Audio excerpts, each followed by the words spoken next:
All right, everybody. Well, listen, it is good to be here today with you. I tell you, I am excited about the opportunity that we have to be able to delve into building, strengthening, maybe even restructuring our relationships. And so as we are gathered here today, listen, I'm telling you, you are in store for some good information, some knowledge. I believe that, listen, we're going to have a wonderful time today. And so, listen, I'm going to be here with you today.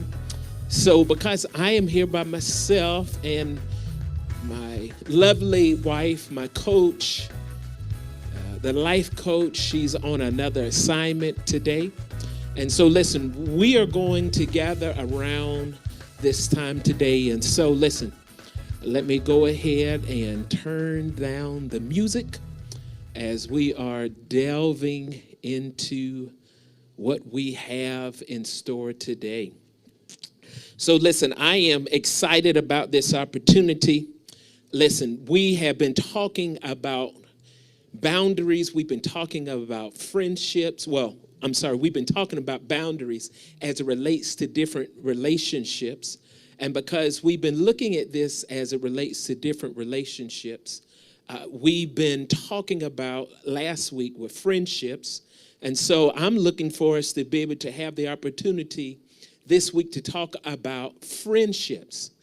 Now, I tell you, everybody can relate to this subject matter. Everybody can wrap their minds around what we're going to be discussing today. And so, listen, I hope that you are taking the opportunity now to listen, to begin to invite and bring people here to this time. Because, listen, this is not just for your benefit, but it is for the benefit of all those that are in your relationship or in a relationship with you. And because you have people that are in relationship with you, because you have people that you know that are in relationship with someone else, listen, this is a great time for you to be able to say, hey, come on over, enjoy this time. Because, listen, in the live segment, you can ask questions. In the live segment, you can get responses right in the moment. Now, if you happen to be watching this on the rebroadcast, then, hey, I still applaud you for coming. But I want to make sure that, listen, you even take the opportunity to still invite somebody. Because, listen, if you put questions in the comment section, even after the broadcast is over, listen, I believe that we will still be able to see those, get to those, and be able to respond to you. So listen, I am excited about what it is that we are delving into today. So listen, without further ado, let us just begin to move forward. Now, you know that we're looking at this particular subject matter, boundaries, from the book Boundaries. Now, you can see that book behind me. I'm going to also bring it up on the screen for you. So this is the title of the book. It's called Boundaries. It's by Dr. Henry Cloud and Dr. John Townsend. And so there's two different versions of this book. The one that you have before you is the older version. That's the one that I'm actually using. But then there's also a newer version of this book, and it is also entitled Boundaries. They've just added some more information, given some more up-to-date knowledge. But I believe that we can use either one of these to be able to help us as we are going forward and learning about boundaries in relationships. So listen, I want to also remind you, if you are watching this on YouTube, please make sure that you subscribe to our YouTube channel. Make sure that you click the subscribe and you click that bell icon. You can get the notification. You can be informed when we are going live, because I believe that, listen, you don't want to miss any segment about what it is that we're discussing. And also, I will encourage you that if you're on Facebook, now you may be watching this through a watch party. You may be watching this through some other medium. But listen, we want to let you know that this is being done or brought to you today by Life Empowerment Church. And so if you go to our Life Empowerment Church page, you like our page, listen, you can also follow us there. And so we encourage you to do three things today. We encourage you to like, We encourage you to share, and we encourage you to follow. Actually, I'm going to throw in a fourth one. We encourage you to comment. So whether you're on YouTube or whether you're on Facebook, listen, we want you to comment because this is an interactive moment. This is an engaging moment. This is a time for our benefit. All right. So listen, Ruffin' It is what you have come to be a part of today. So listen, with that being said, let us go forward as we are talking about our friendships. As we're talking about our friendships, notice now, I always like to start off with a particular scriptural passage because I think that it really helps us to wrap our minds around the fact that we're spirit, soul, and body. Now, I know that there are people who are watching this, people who are tuning in.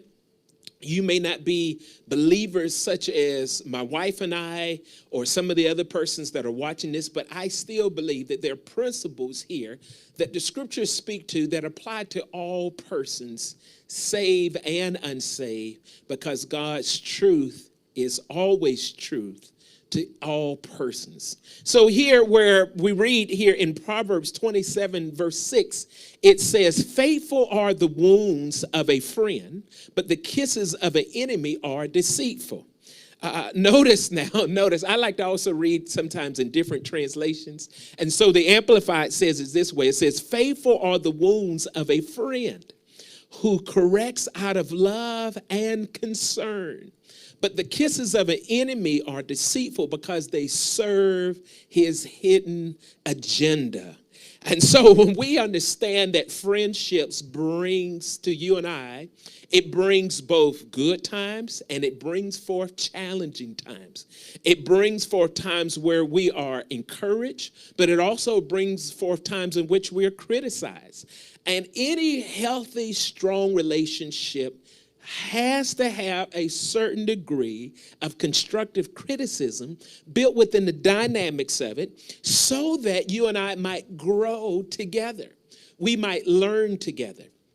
And although there are times in the exchange, in the growth process of friendships, we may experience some hurt. The reality is that when it's constructive, when it is for my good, when it is for my growth, I understand that this is for my betterment, not for my detriment.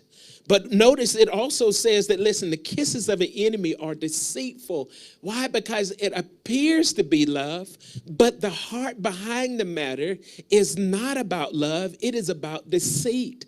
It is about manipulation. It is about trying to figure out how can I make my agenda take place and allow you to be the vehicle that helps me to get it done. See, there's the reality that you and I can have the symbols of friendship. We can have the symbols of love. We can have the symbols of connection.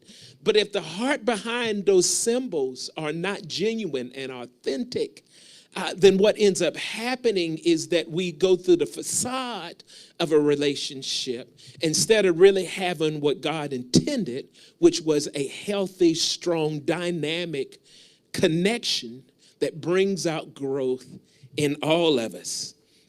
And so as we are going forward today, I want to talk to you about friendship boundaries. I want to talk to you about friendship boundaries. Now, once again, this is an interactive time. So if you are on YouTube, on our YouTube channel, I can see the questions that you would pose there. If you are on our Facebook page, I would see the questions that you would bring up there. And I would ask that if you have questions or if you are watching and you have started a watch party of some sort, you've shared this and you see comments on there, I would ask that you would kind of bring them over to this side so that I might be able to see them and be able to hopefully answer them in real time, real experience, give you real feedback, because that's important for our growth and development. As much as I may be talking and this may feel and seem like a monologue, I really want it to be a dialogue, because I know that we grow when we engage versus us just kind of sitting there and listening and taking information in versus taking information to the to the place of applying it and processing it. And questions sometimes helps us to kind of have a better engagement in those moments. So here where we're talking about friendship boundaries, I want you to understand that every friendship, every healthy friendship requires boundaries. Listen, it's not a preference. It's not something that I hope to have. It is a necessary element if you're going to have a relationship that is fulfilling, if you're going to have a relationship that is going to be empowering. Remember, Ruffin It is about relationship empowerment. And so as we talk about friendships today, I want you to know that, listen, you are designed for friendships. You are designed to be a friend and to have a friend. And hopefully you have more than one, because all of us need a supportive network of friends, not just one or two here and there. So here's one of the things that in this particular chapter 8, that it was talking about friendships and talking about boundaries. The question that really stood out to me was, how do you and I define friendship? Think about that for a moment. How do you and I define friendship? Now, everybody may have 101 different definitions. And remember, this is about helping you to strengthen your relationship, for there to be empowerment in your relationship. And so it's not so much about a Webster's definition. It's not so much about a dictionary definition. I'm talking about for you. How would you define friendship? This is a very important question, because often we don't really have clarity around how we define friendships. And so what happens is that we move into friendships, and then we get into the role of the exchange in friendships. And sometimes we lose good relationships because we didn't really have clarity around what made the relationship tick, what made it work. And therefore, when we are hurt, sometimes when we are challenged, we often will abandon those relationships because they are sometimes feeling-based and not purpose-based. Let me say that again. Sometimes they are feeling-based and not purpose-based. And therefore, we misconstrue what happens in the exchange. And sometimes we have allowed good friendships to go sour because we didn't really have clarity surrounding what made a good friend from the beginning. And so here in the book, they begin to really kind of define a definition of friendship, because if they're talking about boundaries, it's important that you and I understand what that looks like. And so a good working definition they give. And here's the thing. They say that a friendship, from their definition, is a non-romantic relationship that is attachment-based versus functional-based. I'm going to say that again. They describe friendship as a non-romantic relationship that is attachment-based versus functional-based.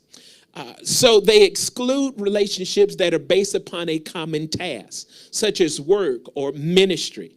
I would even add things such as maybe at a volunteer organization, or where we get together because we have hobbies, or a hobby that is similar, or we have activities that we're doing together. And I think that this is a real good distinction, because sometimes, because we spend enough time around a particular person or persons, sometimes because every relationship, professional relationship, a personal relationship, all of these different types of relationships have friendship components to them. And so sometimes because we are engaging due to work, due to ministry, due to some kind of activity, and we spend enough time around this person, we may begin to feel that there is a friendship there. But how many times, all depending upon your age in which you are now when you're listening to this, you will begin to see that sometimes what you thought was a friendship was nothing more than just a working relationship. It was nothing more than just a neighborly relationship. And so when the job changed, we're no longer in contact. When we moved out of that particular location residence and we move somewhere else, we no longer keep contact. And that's simply because the relationship was really location-based and it was not heart-based. And because it wasn't heart-based, when we changed locations, so did the relationship. And so I think that it's important that you and I, when we're talking about relationships, we're talking about friendships, how do we go about defining those? Because I would tell you the next thing that becomes important along that continuum is understanding what are the expectations. Because if I have expectations about this relationship that are different than yours, I promise you, when we come together and we begin to have the challenges and we begin to have the problems that comes with any good, healthy friendship, the reality is without the clarity of the purpose, then what happens is that we will define it based upon how I'm feeling, how things are going, what's working, what's not working, and I will sometimes dissolve that friendship because I do not feel the same as I used to feel. It does not appear to be the same as it used to appear, and therefore it's easy to bail out, to forsake, abandon, leave. Why? Because I had no more real significance there. Which is why I say that when we're talking about friendships, we're talking about people that we are wanting to be around, not people that we're having to be around. See, if I'm working at a place and we have a good connection, we have a good relationship, but it may be just that we're good working partners, we're just good co-workers, we may have good neighborly relationships, but there's nothing really beyond that location or beyond that kind of rudiment of sharing and being in the same place often and at the same time. And so if you and I are going to really look at our friendships, we have to look at who are we choosing to be around out of my free will. And usually when you talk about friendships, now we're not talking about associations or acquaintances. I'm talking about bona fide, legitimate friendships. And listen, I'm not talking about the number of them as much as I'm talking about the ones that fit into this category. And so that's the reason why when I propose the question, how do you define friendship, it becomes very important. You know, it's interesting because I'm 45 years old, for some of you that may not know that. I'm 45, and I look back at relationships from high school to college to post-college work, post-work, and I would tell you, going back to my senior year in college, undergraduate, because I went to school for both, I have 2 masters, and so when I finished my undergraduate degree, one of the things that I had to write was what we call a senior paper. And we had the option to choose what we would write on, and for whatever reason, I chose friendships. And I'm telling you, it really opened up some things in my awareness. It really helped me to define some things along the way so that I had real clarity. And it really helped me to understand why I was defining friendship the way I was defining it and why certain persons fit into that category and other persons didn't. It helped me to really have clarity around what I should or should not expect from these different persons so that I don't put myself in a place to be hurt because I mistakenly thought something or I mistakenly believed something that wasn't true, that didn't exist. And I'm telling you, this is why having clarity around what defines your relationship becomes so important. And this is why I propose that question to you, because here's what I would tell you. Any friendship that you are going to kind of assess, they should have something concerning meaning, value, and significance. Let me say that again. Now, the book doesn't talk about this. I'm telling you that if you're going to look at a friendship, you need to be able to look at it beyond location. Now, we may have come together because of a situation, because of a scenario, you know, and so we may have met here. But if we don't have anything that is beyond that that reason why we came together, if I don't have more meaning, I don't have more purpose, I don't have more value, I don't have more significance with you, then I promise you that relationship will only blossom to a certain degree, not because we had bad intentions, not because there was some fallacy that happened. It was just the simple fact that there was nothing more than just what we had commonly shared together in that particular place or in that particular location. And therefore, this is why when that stops, whatever that may be, we don't take it beyond that. But let me also tell you this, that if you believe that your friendships have something beyond just the location and the place where you all met or continue to meet up, then this means that you're going to have to put in some work for that friendship. See, there's no friendship that is of worth that does not come without work.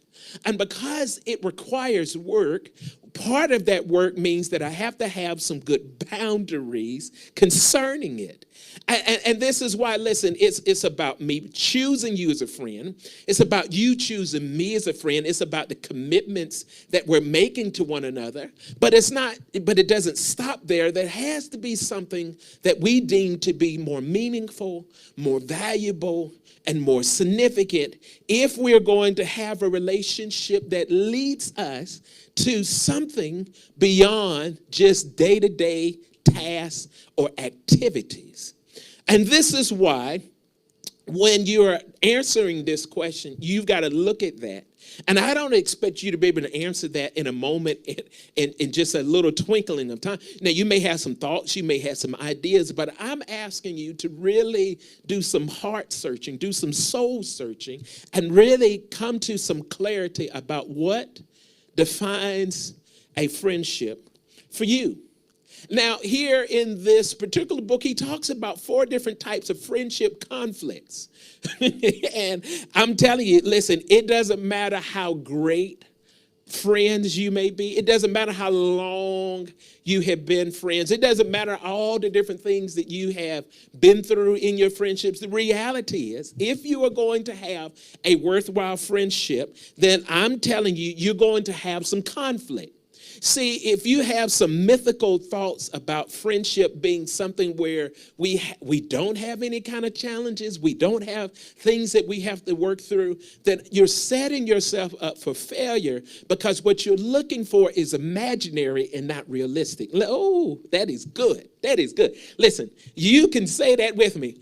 If I do not have conflict factored into the equation for my friendships, then what I'm looking for is imaginary. And as long as I'm looking for something that is imaginary, then I promise you what's going to happen is that you're setting yourself up for false expectations. You're setting yourself up for false realities. And when the pain and the problems come, it's easy to back out because I didn't really set myself up for the long haul. All right. So listen, so with that being said, listen, all relationships that can work to an extent, even with these 4 conflicts that we're going to talk about, all relationships can work to an extent. There's a reason why when we talk about dysfunctional relationships, the word functional is in dysfunctional. So what happens, those relationships that term dysfunctional means that they have functioned for a certain amount of time, but without proper work and proper attention and proper work that needs to be done to enrich, enhance, and to cultivate and to develop it. Any relationship conflict can go from something that is just a part of any interaction to where it becomes dysfunctional. And here's what I would tell you. With these particular conflicts, some of these things I think are easily kind of understood, but I think sometimes they can become a little complex. And I say all that to say that if you find that some of this that I'm getting ready to talk about is like, well, I think I may have something there, but I'm not really sure, Don't be surprised, because sometimes you need objective persons. You need somebody looking from the outside in, because sometimes we're so wrapped into what's happening, we don't really see the clarity for what it's worth. So I say all that to say sometimes we need professional help. Sometimes we need a trained counselor, and that doesn't mean that there's anything dysfunctional about you or I. It just means that there are some things that are beyond what some people call, my pay grade per se. There are some things that are just beyond my knowledge and skills. And this is why I sometimes have to call a professional, just like you would in any other area of your life, where you would say, hey, I would like to have this thing built onto my house. I like to have a patio. If I don't have the skills and the knowledge, I'm going to have to call a professional. And so it's the same way here when we talk about friendships. All right, so I'm looking to see, does anybody have any questions so far? Now remember, I'm on the YouTube and on the LifeEmpowermentCh page on Facebook, and I don't see that anybody has any questions, so let us continue to go forward. So notice now, here, he talks about the friendship conflict, where he says it's the compliant / the compliant. And here what he's talking about is that when you look at your friendships, and this is probably the case, I wouldn't say for all relationships, but there are probably some relationships in our lives in which you will see this dynamic. And what he's saying is that with the compliant type person, you have two persons. He's just using two persons kind of as an example. And so here, when you have two persons that are really being compliant, these are two people who are really trying to appease one another. They're usually nice people. They're willing to be sacrificial. They're willing to kind of try to put the other person first. And so this is a relationship that really can have some great things going for it. But the problem is that sometimes in their intention to appease to the other person, sometimes what happens is that they're not honest with each other. Sometimes the problem is that when there is a dissatisfaction, they are not honest enough to be able to tell the other person that they have allowed something that they should not have allowed. They said yes to some requests. They said yes to maybe lending some money. They said yes to giving their time to something. And they recognize, what, I made a mistake. And as much as I want to do what I said I was going to do, the reality is I may need to back out. But people who are really in this kind of compliant mode will often, they would rather just kind of not say what they're feeling, not be honest about what's happening, just kind of suck it up. Now, once again, remember, you can have functionality. So this may be okay at times. But when this becomes something that is not okay, it's when I'm beginning to feel the weight of this dissatisfaction, and it's starting to impact my relationship, it's starting to impact my friendship, and I don't say anything about it. When I get to that place and I am not verbal, I'm not honest, I'm not communicating with the other person, this is when this becomes problematic. And the problem is that I've got to now recognize that I have to be honest. And sometimes honesty is challenging, because what happens if I tell the other person what I'm thinking or what I'm feeling, and it hurts their feelings, or it rubs them the wrong way, especially if I know that this is a challenge in their life. And now I need to be honest. But I'm telling you, if you want to have a healthy friendship, then it is going to require you to be able to get to the place where you can communicate and be honest, so that you can get past your concern of hurting the other person's feeling, so that there's healthiness in a relationship. Because I promise you, if you continue to suck it up and you suck it up, then eventually you will have internal regret, and you will begin to try to avoid the person. You begin to not want to be around the person. And it's simply because you are not honest in the relationship. And it's good that we demonstrate these kind of characteristics, but when we've gone overboard is when we started to have a little dysfunctionality in the relationship. Here it talks about another kind of conflict. He says where you have the compliant versus the aggressive controller. Now, I know sometimes we don't like to define ourselves as aggressive. Sometimes that's not always celebrated and complimented.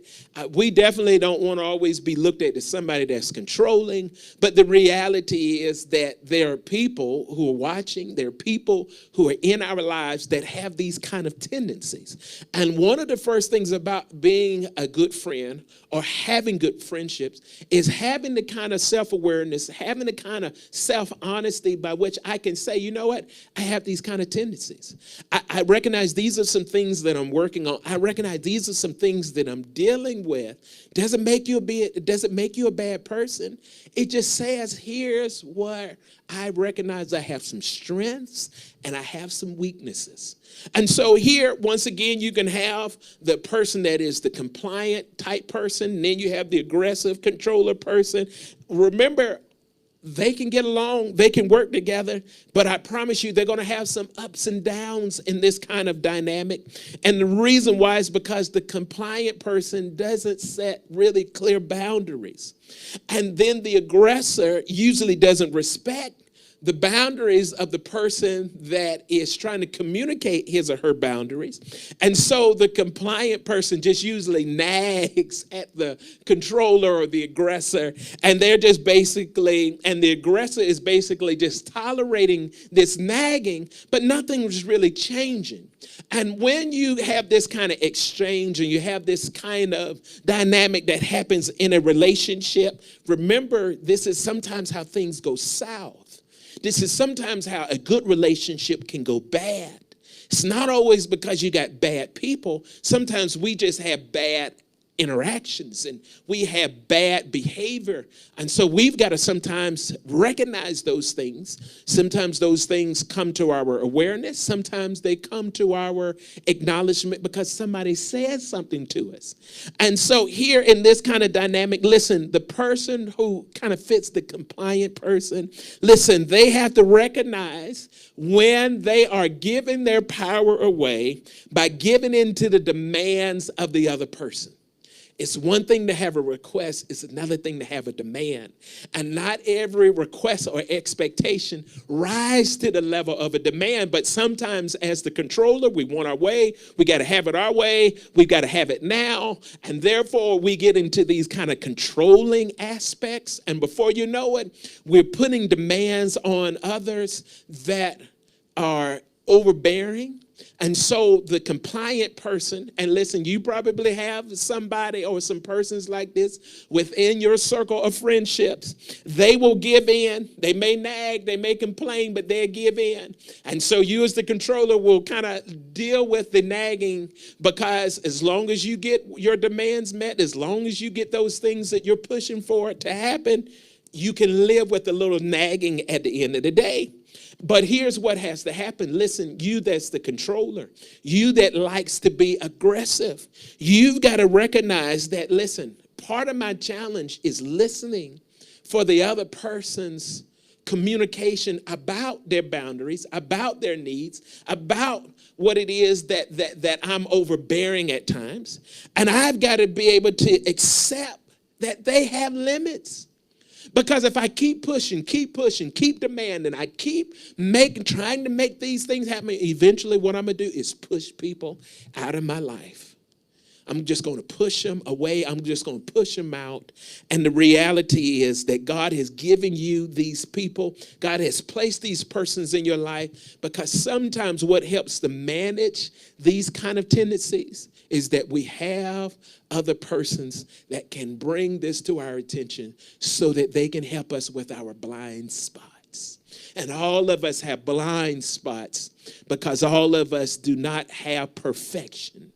And so therefore, recognizing this conflict in relationships that happens with the person that kind of has compliant tendencies, with the person that has the aggressive controller tendencies.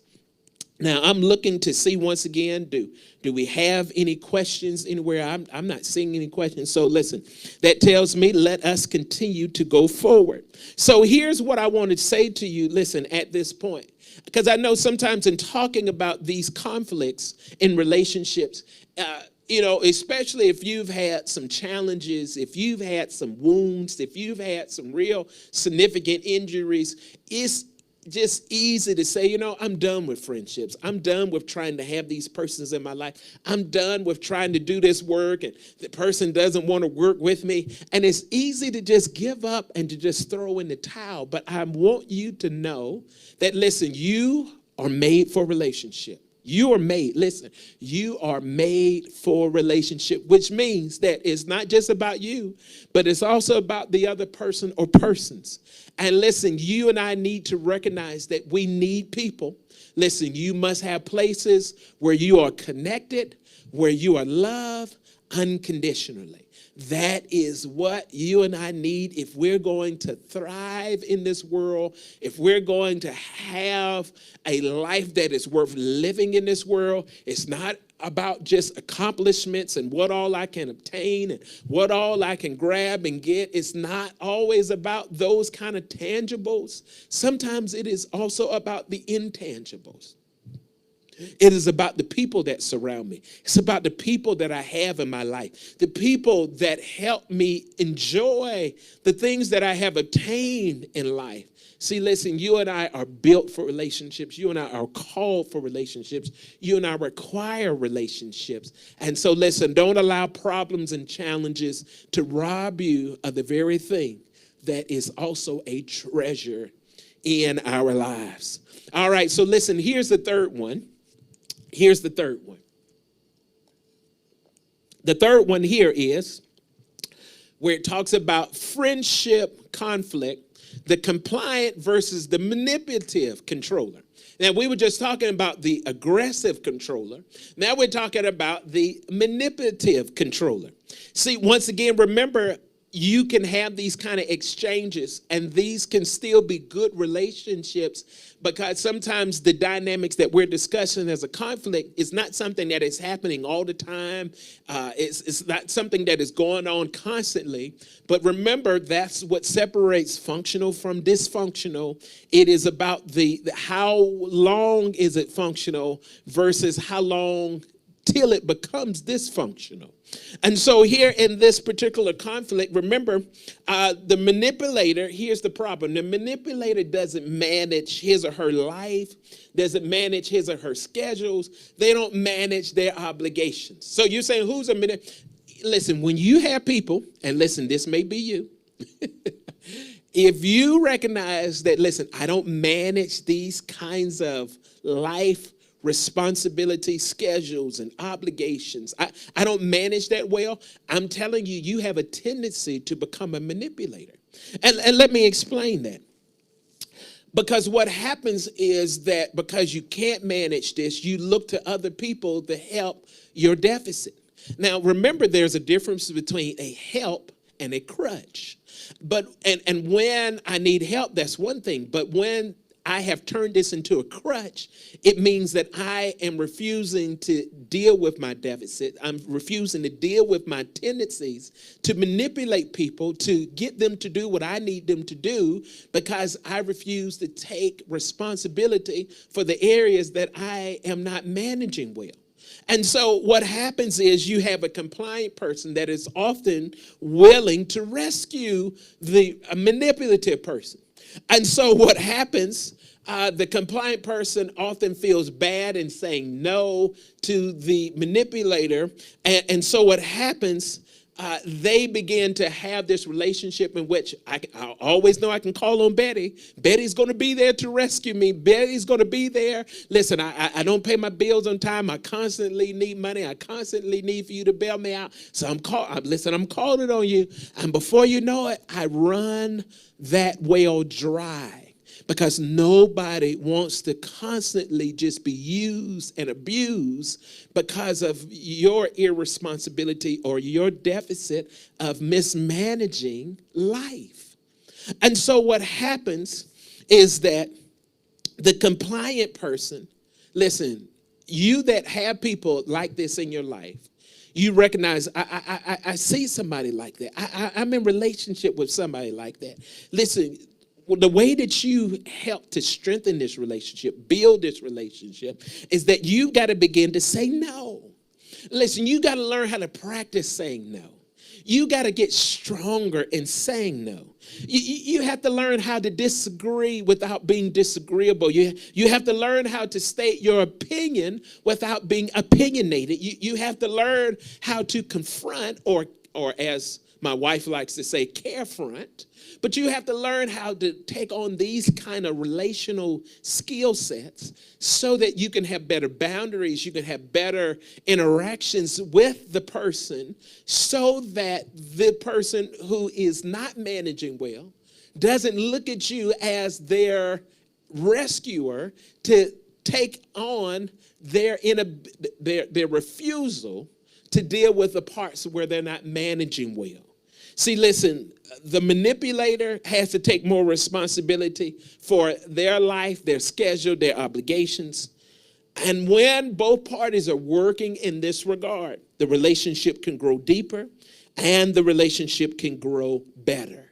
Sometimes this shows up when it looks like this person is always having an emergency. They have an emergency when it comes to food. They have an emergency when it comes to money. They have an emergency when it comes to this and that. And you're like, how is it that this person is constantly in crisis? Well, that's because they're not managing well, and they're looking for you to make up the difference. They're looking for you to stand in the gap. And this is why the book refers to that person as a manipulator, not because they're trying to always be deceitful, not because they're always trying to do something underhandedly, but they're describing them in this way as a way to be able to say this is a person who's mismanaging life, and it usually shows up in more than one way. All right, let's look at this last one. Before we go, this is number 4. I'm looking to see, do I have any? I don't see that I have any questions so far. All right, no problem. All right, so here, number 4, where we're talking about, here is the compliant and the non-responsive person. Here's the compliant and the non-responsive person. Once again, as I have told you about all the other 3, these are relationships that where both parties can get along. They can have a good relationship, but anything that is not dealt with, that becomes dysfunctional over time, will erode that relationship.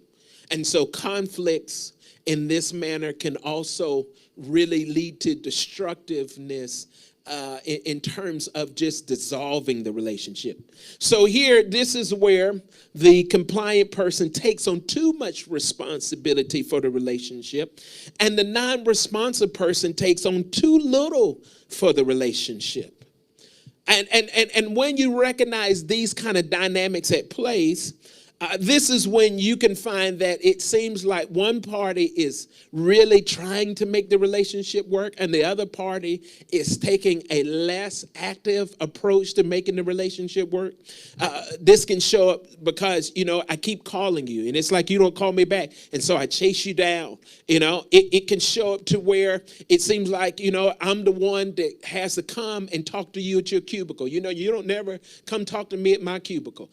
This can be the kind of thing in which, as neighbors, it seems like, we're always going over to your house, but you don't come over to my house. And there's a real big imbalance between who's working in the relationship and who seems to be just benefiting in the relationship. And when you have the compliant person and you have the non-responsive person, these are what those dynamics can sometimes look like. And so the solution is that the compliant person needs to tell the other person about the equality in the relationship. Listen, if we're in this together, then I should be able to see your work.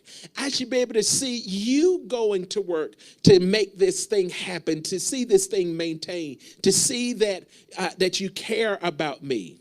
And so therefore, if you don't have that kind of exchange, often it can lead to this kind of conflict. And so therefore, you've got to set up some boundaries. So as the compliant person, I may say, well, listen, you know what? I called you twice, left you a voice message, maybe even sent you a text. I'm not going to chase you down until you call me back. Now, here's the problem. This may reveal that either there's a mutual connection or it may reveal that there is no mutual connection. And if it reveals that there's no mutual connection, I would rather you learn that early. If you need to grieve over the loss of that relationship because it's not what it's cracked up to be, it's not what you thought it was supposed to be, I would rather you grieve, cry, do whatever to get to a place of healing so that you can move on, than continue to stay in that rat race chasing after somebody that really doesn't want to be your friend. Now, as elementary as that may sound, listen, there are adults that live that way. There are people that are teenagers that live that way. There are young adults that live that way. And they may have some particular reason why they continue to chase after this particular person. Sometimes it's with good intentions. Hey, I think this person may be able to make something happen for me. I may think that this person has some information that, somehow is going to be a game changer. And so they may have good intentions, but the reality is, if this becomes where I'm doing all the work and you're doing hardly anything, you're the non-responsive person, then that tells me this is not a friendship. It tells me that we don't both have buy-in to one another. And therefore, it helps me to have clarity about how to move forward. Now, at the same time, if I recognize this and I begin to move forward and the person comes back, then maybe it's a good opportunity for us to provide some soil for rebuilding. But I'm not going to just chase after you simply because I think that without you, I'm not going to have what it is that I need. I recognize that I have these needs. You may not be the person that can fulfill them, but there's somebody that's available. There's somebody that is out there that I will come across, I will cultivate, I will develop a relationship with, and I will be able to have these needs met. Why? Because remember, I'm built for relationship. You and I need to have relationship. This is not about living life on your terms. This is not about living life just doing it all by me, myself, and I. This is about having a relationship that is worthwhile. Recognizing I'm going to have some conflicts along the way, but I do not need to have the kind of conflict that turns from functionality to dysfunctionality and robs us of the very thing that the relationship was supposed to bring anyhow. Now, I'm looking to see if there are any questions. I'm looking to see. Now, it's funny. Coach LaTerra is on the LifeEmpowermentCh page, and she just asked me a question. She's just trying to be funny. All right, so listen, I don't see any questions, and so I hope that this has really been enriching for you. Hope that this has really spoken to you today. I hope that it has maybe given you some clarity. It has maybe given you just a little more to move the needle forward. Because remember, you and I are made for relationship. You and I need people. There's no such thing as you and I being able to just do this by ourselves. Sometimes we say statements that are not really accurate, but they just kind of help cover up the pain. They kind of help camouflage the hurt. And so it's like, well, I don't need people. I can do this by myself. I don't need him. I don't need her. And you're right. You may not need that particular person, but there is somebody that you need. That is how we were designed. That is how we are built. And so listen, you and I need to have places where we are connected, where we are loved unconditionally, where you and I can have the kind of relationship empowerment that causes us to have a thriving life and not just a surviving life. We're not just looking to survive. We're just not looking to just sometimes make it over and just get by. That may be where we are for a particular time, but that's not how we are to live a lifetime. And so listen, this is therapist and pastor Marcus Ruffin. And so listen, I hope that today has been really beneficial to you. I hope that this has really spoken to you. And if you're watching this on a rebroadcast, then listen, we hope that you would not only just enjoy it, but that you would share it with others so that you all can have the kind of enriched lives that you were created to enjoy.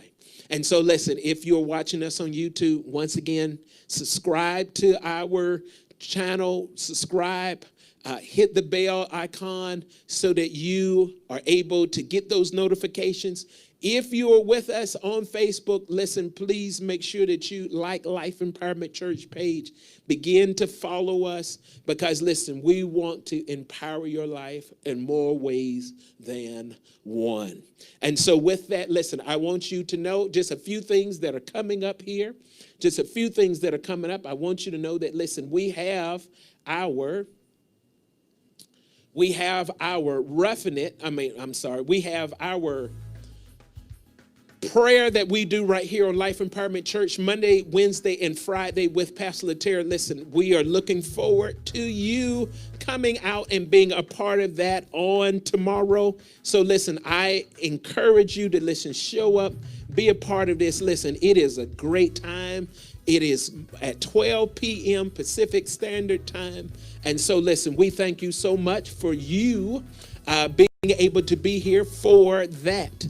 Listen, we also want to bring to your attention that, listen, we have there's a Man Cave Monday that is going to be coming up here again soon.